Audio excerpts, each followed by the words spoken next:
जय हिंद साथियों। आज हम महाराणा जगत सिंह के आगे पढ़ेंगे।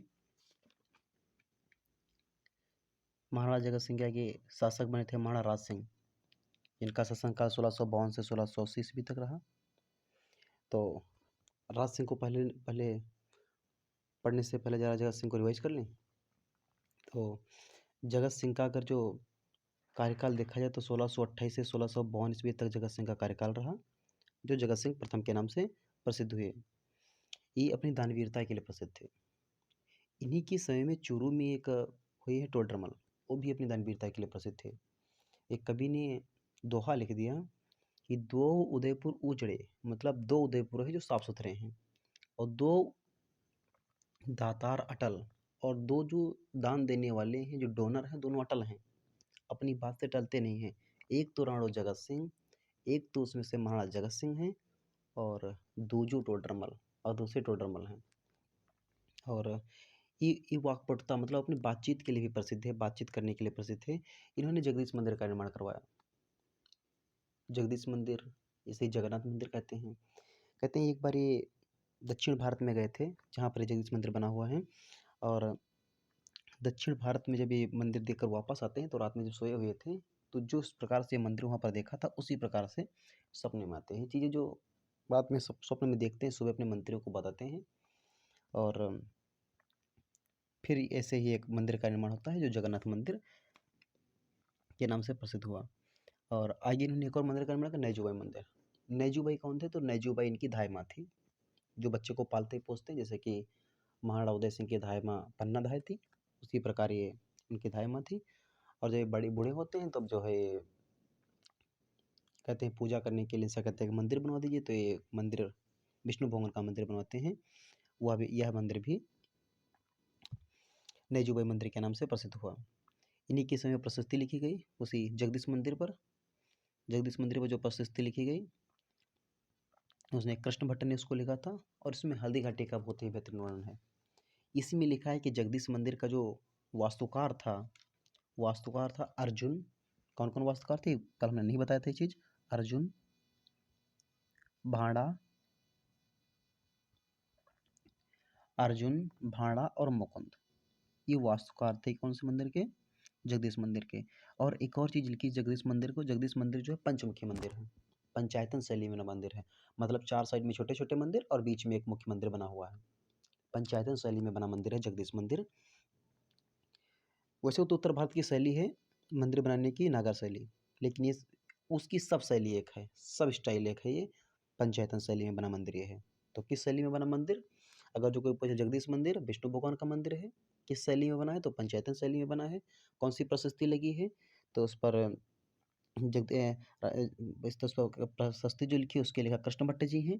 और कृष्ण इस मंदिर को आर्किटेक्चर कौन से हैं? तो आर्किटेक्चर बनाने वाले जो हैं तो अर्जुन, भाड़ा और मुकुंद हैं। और इन्होंने नैजूबाई मंदिर का निर्माण करवाया। इसके बाद शासक बने महाराणा राज सिंह। अगर जो मेवाड़ के इतिहास में देखा जाए तो आर्ट और कल्चर को जिस राजा ने अगर जो बहुत बढ़ाया है तो महाराणा कुंभा।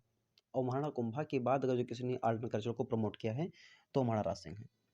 तो पहले इनकी जो कुछ राजनीतिक जो प्रशस्तियाँ हैं, जो राजनीतिक उपलब्धियाँ इनकी हैं, वो अगर देखी जाए तो इन्होंने एक विजय कटकाटू की उपाधि पाई थी। विजय कटकातू की उपाधि इनकी थी, जो मेवाड़ राजवंश में धारण करने वाले मात्र एक शासक रहे हैं महाराणा राज सिंह। विजय कटकातू की उपाधि। इन्हें हाइड्रोलिक रूलर कहा जाता था। मतलब बहुत ही एक अजीब गुस्सैल टाइप शासक हुए हैं ये, भयानक राजा हुए हैं इन्होंने। इन्होंने तुलादान पद्धति शुरू की थी। इन्होंने रत्नों का तुलादान कराया था। तुलादान पद्धति में रत्नों का तुलादान कराया था। एक चीज लिखी, टीका दौड़ क्या है?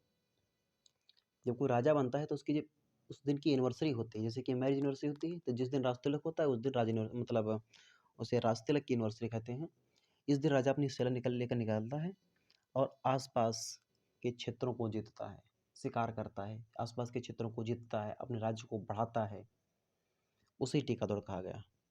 तो इन्होंने मेन रूप से टीका दौड़ में किस राज्यों कौन कौन से क्षेत्र को जीता था वो चीज़ बताते हैं जरा। देखो चित्तौड़गढ़ दुर्ग जो जब 1615 की संधि हुई थी, मेवाड़ मुगल संधि जब 1615 में हुई थी, उसमें लिखा गया था कि चित्तौड़गढ़ दुर्ग का आप पुनर्निर्माण नहीं करा सकते हैं। क्या नहीं करा सकते हैं? एक चीज़ देखो यहाँ पर, पुनर्निर्माण आप नहीं करा सकते, चित्तौड़गढ़ दुर्ग का उस संधि में बताया गया था। महाराणा राज सिंह ने शासक बनते ही शाहजहाँ के खिलाफ सबसे पहले ने इसका पुनर्निर्माण शुरू करा दिया। शाहजहाँ को जब ये बात पता चली तो उन्होंने एक आदमी बोला, चांद खां नाम का एक आदमी था। क्या नाम था उसका? चांद खां नाम का एक आदमी था, उसको भेजा। इस चांद खां ने बताया कि राणा जी ऐसा हो चुका है कि मतलब संधि में लिखी हैं चीज़ें कि आप इसका पुनर्निर्माण नहीं करा सकते हैं। राज सिंह जी कहा हाँ हाँ ये पता है हमें। तो बोले आप करवा रहे हैं, इसका मतलब लड़ाई होगी? बोले बिल्कुल सही बात पकड़ रहे हैं आप, बिल्कुल लड़ाई होगी। तो मतलब मेवाड़ वाले ज़्यादा दिन साथ नहीं बैठ सकते थे, क्योंकि स्टार्ट से युद्ध करते भी आ रहे हैं, तो युद्ध जरूर करेंगे। और महाराणा राज सिंह ने सबसे पहले स्टार्ट कर दिया युद्ध। तो इस चित्तौड़गढ़ दुर्ग का जब पुनर्निर्माण हो रहा था, पुनर्निर्माण को रुकवाने के लिए एक शासक सेना लेकर आता है। चीज़ आपको दिखा रहे हैं, आगे लिखी है, चलो हम आपको ऐसे बता रहे हैं। इस पुनर्निर्माण को रुकवाने के लिए चित्तौड़गढ़ दुर्ग के एक शासक आया था, सादुल्ला खां, सेनापति था। सादुल्ला खां को भेजता है कौन? शाहजहाँ। सादुल्ला खां को भेजता है और सादुल्ला खां ने इसका पुनर्निर्माण निर्माण रुकवाया था। तो पूछ सकते हैं कि चित्तौड़गढ़ दुर्ग का पुनर्निर्माण किसने शुरू करवाया था संधि के बाद? तो महाराणा राज सिंह ने करवाया था। और उस समय शासक कौन था? आगरा का। तो आगरा के शासक में उस समय थे शाहजहाँ। और शाहजहाँ ने इसको रोकने के लिए किस सेनापति को भेजा था? सादुल्ला खां आया था। लेकिन इसके पहले एक सैनिक आया था, उसका नाम था चांद खां। तो सादुल्ला खां ने इसको रुकवाया। तो उस समय इन्होंने कुछ क्षेत्र को जीत लिया था। रुकवाने के बाद वापस चले गए थे, लेकिन कुछ क्षेत्र को जीत लिया था। इसी क्षेत्र को इस टीका दौड़ में इन्होंने वापस जीत लिया था। आप समझ में आई कौन सी क्षेत्र को इन्होंने वापस जीता था? तो जब चित्तौड़गढ़ दुर्ग का पुनर्निर्माण हो रहा था, पुनर्निर्माण को रुकवाने के लिए शाहजहाँ ने सेना भेजी थी सादुल्ला खां के नेतृत्व में, और उस सेना ने कुछ क्षेत्र को जीत लिया था मेवाड़ के। उसी क्षेत्र को इन्होंने वापस जीत लिया था टीका दौड़ में, राजतिलक में। तो इन्होंने भी एक अच्छा काम किया था। एक उत्तराधिकारी युद्ध हुआ था। उत्तराधिकारी युद्ध कहाँ हुआ था? शाहजहाँ जब बूढ़ा हो गया, मरा नहीं था, मतलब इसके 4 पुत्र थे। आप मेडिवल पढ़ेंगे जब, तो 4 पुत्र इसके थे, दारा सिकोह, शाह शुजा, औरंगजेब और एक और था। 4 पुत्र थे। चारों में मतलब स्ट्रगल, संघर्ष शुरू हो जाता है, उत्तराधिकारी लड़ाई शुरू हो जाती है। मुगलों में तो सिंपल सा फंडा था कि जो मार देगा, सर्वाइवल ऑफ द फिटेस्ट, उत्तर जीवता का सिद्धांत लागू होता है। जो सबको मारकर एक जीवित रहेगा वही शासक बनेगा। तो राजस्थान के ज़्यादातर राजे, जो ज़्यादातर राजा थे, वो सब लड़ रहे थे दारा सिकोह की तरफ से प्रारंभ में। बाद में कुछ राजा चले गए इधर उधर। औरंगजेब ने मैसेज भेजा उदय सिंह के पास, एहराज सिंह के पास, औरंगजेब ने, कि आप किधर से लड़ रहे हैं? औरंगजेब ने, ये राज सिंह ने कहा हम किसी तरफ से नहीं लड़ रहे हैं। औरंगजेब ने कहा बिल्कुल सही बात, हम ही नहीं कह रहा मेरी तरफ से लड़ो, लेकिन अपना लड़ो, यही अच्छा है। इसलिए क्योंकि मेवाड़ जब लड़ेगा, मेवाड़ एक अच्छी सैनिक व्यवस्था उसके पास है, इससे औरंगजेब को खतरा था। इसलिए औरंगजेब से, तो कहते हैं कि औरंगजेब का साथ दिया था प्रत्यक्ष अप्रत्यक्ष रूप से महाराणा राज सिंह ने उत्तराधिकारी युद्ध में। इस युद्ध के बाद ही यहाँ पर सिर्फ औरंगजेब का साथ दिया था, इसके बाद औरंगजेब की कभी नहीं बनी। यहाँ पर आगे देखते हैं कहाँ कहाँ इनकी दिक्कत हुई। तो गैर मुसलमानों पर लगने वाला एक कर था जजिया कर। औरंगजेब ने जजिया कर प्रारंभ कर दिया था। गैर मुसलमान कर कैसा था? ये सिर्फ कर हिंदुओं पर लगता था। जो मुस्लिम शासक हुआ करते थे वो हिंदुओं पर एक कर लगा दिया करते थे। लेकिन एक शासक बने थे हमारे अकबर, अकबर ने कर को हटा दिया था। लेकिन 1679 ईस्वी में, कब? 1679 ईस्वी में कर को, हाँ 69 ईस्वी में, सॉरी 69 ईस्वी में इस कर को प्रारंभ में फिर से लगा देता है ये महाराणा औरंगजेब। इस कर को फिर से प्रारंभ कर देता है। इसका विरोध करने वाले एकमात्र शासक थे महाराणा राज सिंह ने इसका विरोध किया था। ये महाराजा अजीत सिंह और वीर दुर्गादास राठौड़ कौन थे? पहले देखो, तो महाराजा अजीत सिंह जो थे, ये महाराजा अजीत सिंह जो थे, ये राठौड़ वंश आप जानते हैं मारवाड़ में शासन किया, और वहाँ के शासक थे जसवंत सिंह राठौड़। जसवंत सिंह राठौड़ ने जब उत्तराधिकार युद्ध हो रहा था, इन्होंने दारा सिकोह का साथ दिया था। इसीलिए औरंगजेब का जसवंत सिंह राठौड़ से नहीं बनती थी। तो जसवंत सिंह राठौड़ के बाद जब मृत्यु उनकी हो गई, तो जसवंत सिंह राठौड़ के बाद औरंगजेब ने मारवाड़ को अपने कब्जे में ले लिया। बोला कोई शासक नहीं बनेगा यहाँ का, और अजीत सिंह को राजा नहीं बनने दिया। तो अजीत सिंह एक वीर दुर्गादास राठौड़, वीर नाम क्या लेके लगा है, बहुत ही बेहतरीन एक कमांडर हुई है दुर्गादास राठौड़। ये दुर्गादास राठौड़ अजीत सिंह को इधर-उधर लेकर घूमते रहे। मारवाड़ राजवंश से आप पढ़ेंगे, बहुत ही बेहतरीन तरीके से अजीत सिंह और दुर्गादास राठौड़ की वीरता का वर्णन किया गया है, वहाँ आपको बताया जाएगा। दुर्गादास राठौड़ जो थे, ये अजीत सिंह को इधर-उधर लेकर भटकते रहे राजा बनाने के लिए। तो इन दोनों को अगर जो कोई अपनी तरफ से सहारा दिया तो वो थे महाराणा राज सिंह। और इन्होंने इनको रहने के लिए जगह दी तो दी, इन्होंने केलवा की जागीर भी इनको दी थी। औरंगजेब के विरोध में इन्होंने इनको केलवा की जागीरें भी दी थी। इन्हीं के समय में अकबरदुती का विद्रोह होता है, औरंगजेब का पुत्र था, इसका भी विद्रोह होता है। औरंगजेब ने जब जब कोई काम किया, राज सिंह ने उसका विरोध किया। जैसे इन्होंने सबसे पहला काम शाहजहाँ के समय में इन्होंने प्रारंभ कर दिया था चित्तौड़गढ़ दुर्ग का निर्माण। औरंगजेब ने जैसे कहा जिया कर का इन्होंने विरोध किया। दूसरे बार इन्होंने जब मारवाड़ पर जब इन्होंने खालसा घोषित कर दिया मारवाड़ को, तो इन्होंने अजीत सिंह को औरंगजेब ने कहा राजा अजीत सिंह को नहीं बने दिया, बोले हम तो बनाएंगे राजा। दूसरी बात इन्होंने जब कहा कि हिंदू राजकुमारियों के साथ जबरदस्ती शादी करेंगे, बोले नहीं करने देंगे। तो इन्होंने सदैव विरोध किया इसका। राज सिंह ने औरंगजेब का सदैव विरोध किया और इन्होंने कहा हिंदू मंदिर मस्जिद तोड़वा देंगे, हिंदू मंदिर तोड़वा देंगे, औरंगजेब ने कहा। तो हिंदू मंदिर तोड़ने का मतलब था कि मूर्ति को तोड़ा देते थे लोग, क्योंकि जो मुस्लिम था मूर्ति पूजा के विरोध करता था। तो इन्होंने कहा मंदिर भी नहीं तोड़ने देंगे। एक उत्तर प्रदेश में जगह है मथुरा, मथुरा में श्रीनाथ जी का मंदिर था, कृष्ण भगवान जी का मंदिर था, श्रीनाथ जी का मंदिर। उस मंदिर को जब तोड़वाने लगता है तो 1671 ईस्वी में, ये बल्लभ संप्रदाय का मंदिर था, 1671 में दामोदर नाम का पुजारी था, उस मूर्ति को लेकर सबसे पहले जाता है मारवाड़ में। मारवाड़ में राठौड़ जी जसवंत जी उसमें थे नहीं, तो वहाँ के जो मंत्री थे उन्होंने पूछा कि आप हमारी सेना शायद सामने ना कर पाए औरंगजेब का, आप जाकर महाराणा राज सिंह से बात कीजिए इसके लिए। ये राज सिंह के पास है, राज सिंह ने कहा कि हमारे 1,00,000 सैनिकों का सर जब तक नहीं कट जाएगा ये मंदिर ही बनवाएंगे। और 1671 में श्रीनाथ जी का मंदिर इन्होंने उदयपुर में बनवाया था, बल्लभ संप्रदाय से राजसमंद में बनवाया था, बल्लभ संप्रदाय से मंदिर। इन्होंने द्वारकाधीश मंदिर का निर्माण करवाया था कांकरौली राजसमंद में। तो ये उनकी औरंगजेब की कट्टरता के विरोध में सदैव रहे महाराणा राज सिंह। हिंदू राजकुमारियों से जब शासक औरंगजेब जब शादी कर रहा था सभी से, तो इन्होंने फरमान जारी किया था कि अगर जो इन्होंने एक राजपत्र जारी किया था, अगर जो कोई हिंदू राजकुमारी औरंगजेब से शादी करना नहीं चाहती है तो तुरंत हमारे पास मैसेज करे, पत्र भिजवाए, हम उसकी मदद करेंगे। एक राजकुमारी थी चारुमती। देखते चारुमती कहाँ की थी। चारुमती एक रूपनगढ़ की राजकुमारी थी। किशनगढ़ में जगह रूपनगर, वहाँ की राजकुमारी थी। ये वल्लभ संप्रदाय से दीक्षित थी। वल्लभ संप्रदाय वो जो मंदिर 1671 में बना है, 1669 ईस्वी में गोविंद और दामोदर नाम के दो पुजारी मथुरा से मूर्ति लेकर आते हैं और 1671 ईस्वी में नाथ द्वारा संबंध में वल्लभ संप्रदाय से मंदिर का निर्माण करवाती है। चीज़ हमको बता चुके हैं अभी। उसी वल्लभ संप्रदाय से यहाँ पर ये चीज़ श्रीनाथ जी के मंदिर का निर्माण करवाते हैं और उसी वल्लभ संप्रदाय से दीक्षित थी ये राजकुमारी, वल्लभ संप्रदाय से दीक्षित थी।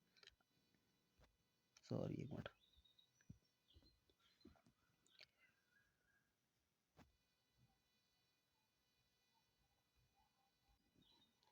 और राज सिंह के साथ इनका विवाह हुआ था।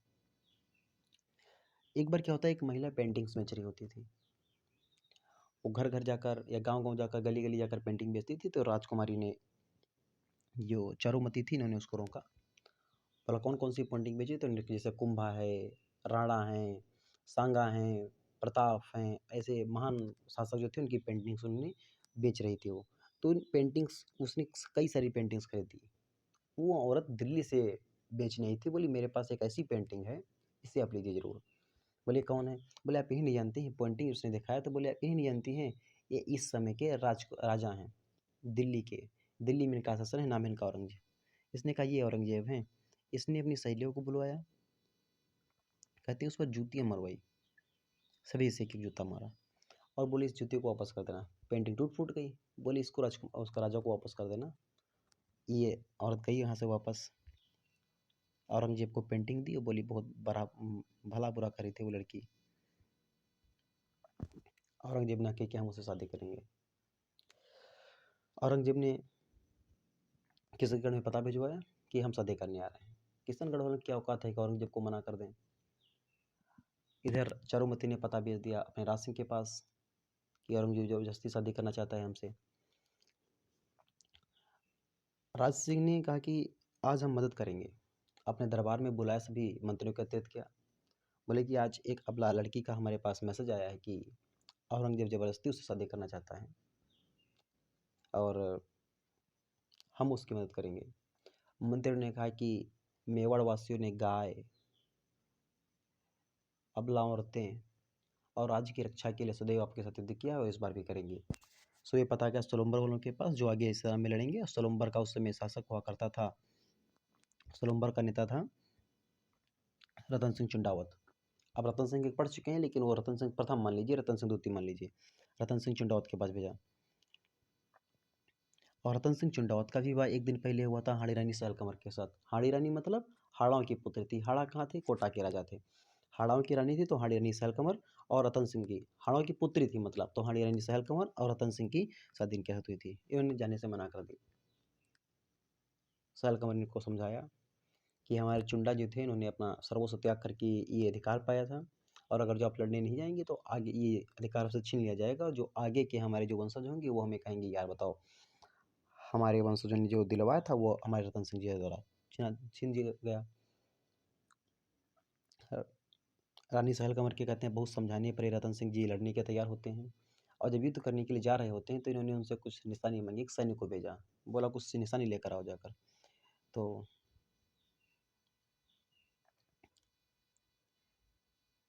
निशानी को राजस्थानी में कहते हैं सेनाड़ी। और वो जो सैनिक जब निशानी ले जाते हैं तो चारुमती सोचती हैं कि हमारी सुंदरता के कारण युद्ध करने के लिए नहीं जा रहे हैं, बताओ आगे के वंशज क्या कहेंगे और कैसे काम चलेगा, और ऐसी सुंदरता का क्या काम जो हमारे राजकाज में बाधक बन जाए। तो उसने अपना सर काट कर दे दिया था। उसी पर मेघराज मुकुल ने कविता लिखी सेनाड़ी कि चुंडावत मांग्यो सेनाड़ी, सर काट दे दियो छत्राणी। बहुत ही फेमस कविता लिखी है।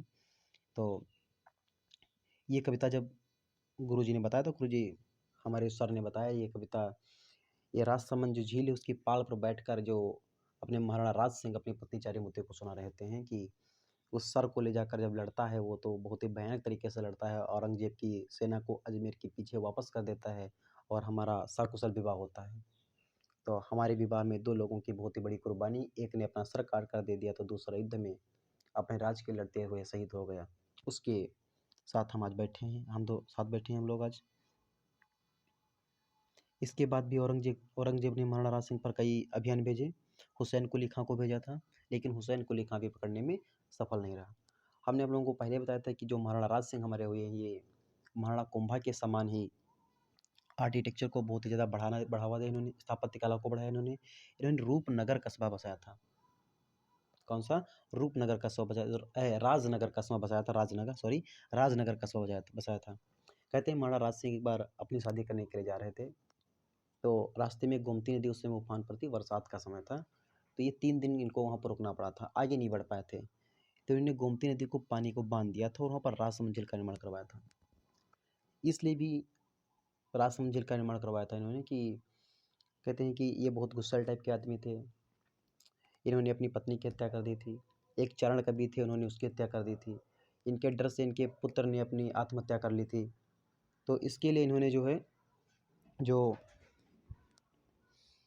एक पंडित जी को बुलाया। पंडित जी ने कहा कि अगर ये एक बहुत बड़ा आप जलाशय बना देंगे तो उससे आपके कुछ पाप कम पड़ जाएंगे। इसलिए इन्होंने रासमंजिल का निर्माण करवाया था।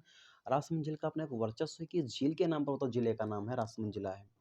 बाकी जैसे जयपुर जगह है तब जिले का नाम है, एक स्टेट है, एक मतलब एक स्थान है, एक जिला है तब जिले का नाम है। जैसे जोधपुर वैसे ही, लेकिन राजसमंद नाम का कोई राजस्थान में जगह नहीं है। राजनगर ये कस्बा बसाया था, ये जगह है, लेकिन राजनगर नाम का जिले नहीं है, झील के नाम का जिला है।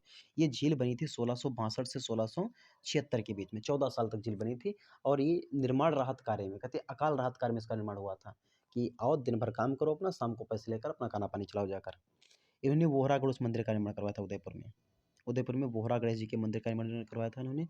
उदयपुर में अम्बा माता मंदिर, कौन सा मंदिर? अंबा माता मंदिर या अंबिका मंदिर का निर्माण भी इन्होंने करवाया था, महाराणा राज सिंह ने करवाया था। अंबा माता मंदिर या अंबिका माता मंदिर का निर्माण इन्होंने करवाया था। इनकी रानी थी रामरसदे। क्या नाम था? रामरसदे। रामरसदे ने उदयपुर में त्रिमुखी बावड़ी का निर्माण करवाया था। कौन सी बावड़ी? त्रिमुखी बावड़ी का निर्माण रामरसदे ने करवाया था। इन्होंने सरवरथ महल का निर्माण करवाया था।